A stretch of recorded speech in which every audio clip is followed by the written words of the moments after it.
Good morning. About every 4 to 6 months, I get asked by somebody to do a commissioned piece of work. I'll be asked, hey, you're an author. You've got a bunch of books that you've published. Would you please write my memoirs? Would you please do a biography for me? Would you please help me write my book? I do this to a degree with the sales books that I produce. I have never really pursued doing biographies for people. It is something that I get asked a good deal. It's not an everyday thing. Probably every 4 to 6 months. Somebody asked me to help them with a biography. Normally, I record these videos on the way back from practice, so I'm all sweaty and disgusting. But I took a shower, curveball. I've considered it for a little while. It's not something I want to chase immediately. When I'm preparing to do the sales book interviews, or when I'm working in to do a commissioned style biography or a memoirs or something to help somebody build their life or teach something that's important to them, there's a series of questions that you're going to have to go through. You're going to have to go through pre-interview questions,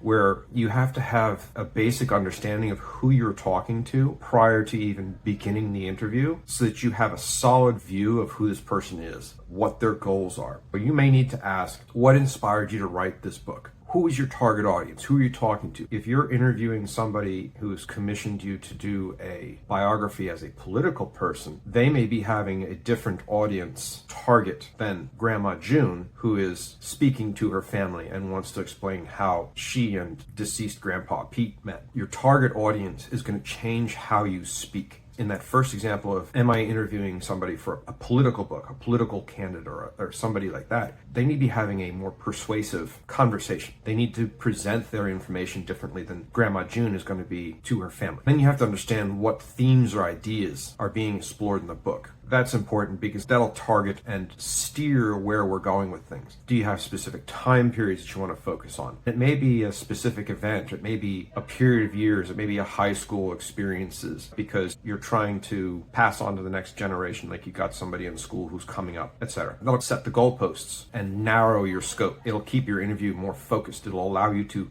build a stronger interview because you won't be all scattered and all over the place. It's more specific and you can get much more targeted answers. You need to figure out if there's sensitive topics that somebody doesn't want to have discussed. Some people have religious or moral issues with certain types of questions. You don't want to get into an interview and have that awkward silence where one or both of you has embarrassed the other. It'll break the flow. You have to have those ground rules and separations understood before you begin. It's that whole don't discuss politics and religion at parties kind of thing. What do you hope the readers to take away from the story? In that book where you're interviewing a politician who's trying to go for their next run at office would be completely different than Grandma June in what they're trying to tell in their story. Have you collected any materials, which is important? It's prep work, because if you're doing a personal biography, you're going to have different types of photos where you're putting things in together from Grandma June's photo albums. During the interviews, you could ask questions like, what are your earliest memories? Who are the most influential people in your life? What are some of the happiest and saddest moments in your life? How has your life been different than you imagined? You want to leave the questions open-ended so that your interviewee can expand into those categories and amaze you with what they have to share. You can ask things like, what are the most important life lessons that you've learned? Could you please describe pivotal moments that changed the course of your life? That's a great conversation starter for someone who's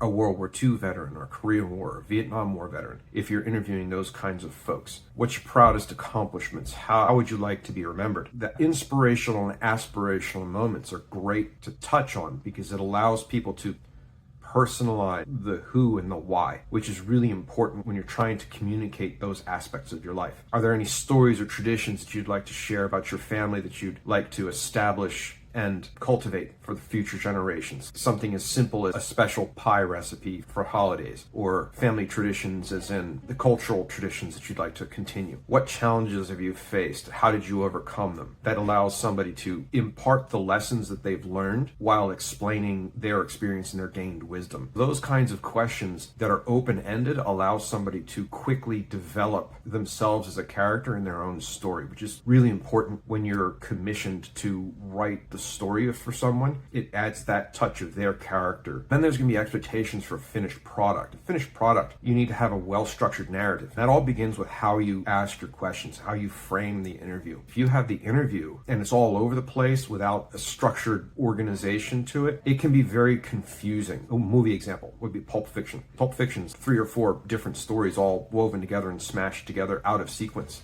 but it's stories that are happening sequentially that are glommed together into a coherent movie. That's extremely difficult to follow if you're careless in how you piece that kind of stuff together. You want to keep your themes consistent. The story should revolve around the central theme and question. Those questions should have purpose and a direction. You want to build an emotionally deep story where you've got a quality narrative that should go beyond the mere facts of the subject. You want your readers to understand and empathize with who you are interviewing. The person who's commissioned you needs to tell their story, needs to build their legacy. You'd be a big part of that by creating that emotional depth and that emotional connection with your audience. Its authenticity needs to be clear. The voice that's transcribed in the interview has to be genuine and true. It has to feel true to the reader. People can feel when somebody's off, when somebody's fibbing. The context of the story is also important because we have to understand the broader background. If you're interviewing Aunt June, who grew up during the Great Depression, she's going to have different kinds of understandings about money and food and how to save and how to build your life. The Depression era versus the baby boomers versus the Gen X and the Gen Zs, they're going to have different frames of reference for things. So that you have to explain your context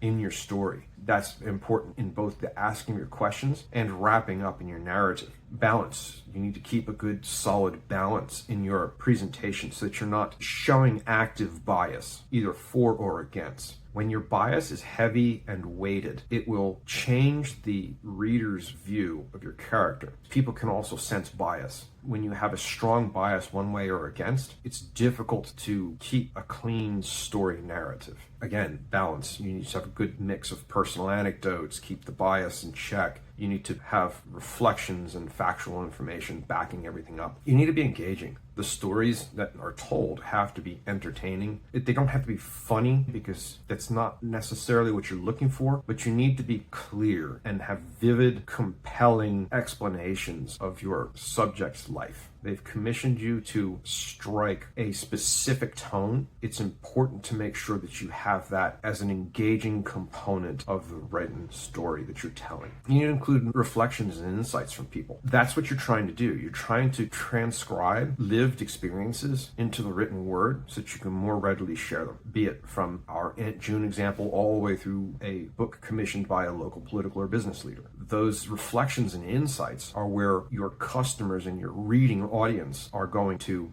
gain the most from your subject. You also have to respect people's privacy. When you're doing your interview and you're assembling the book, if someone is still alive, you really have to be careful what you write down. Because if, for example, we're going to the political or business leader and we're producing a memoir and they're actively slandering a living person or even a dead person, you can wind up in a legal bind. It's going to change. I'm not a lawyer. I don't even play one on TV. As the author publishing, anything that interviewee says that is slanderous can splash back on you. You can be included and named in a civil in the United States, at least. You have to be very careful with that kind of stuff. You got to make sure that the facts are true. You got to make sure that the people's privacy is respected in your work. You have to be very careful with that. When you finish your project, you need a clear takeaway from the book. The clarity and the goal is very important because it'll wrap everything into a tight package and will deliver much more clearly than something that's all over the place. When you're commissioned to do work, be it a biography, a memoir, a book to build someone's legacy, a book to teach some facet of a important person's life, or just teach some lesson to people, the goal is to create a meaningful and authentic representation of the subject's life and experiences. The finished project should not only inform, but it should inspire and connect the reader on an emotional level to our subject. I hope that helps in some way. Go forth and conquer.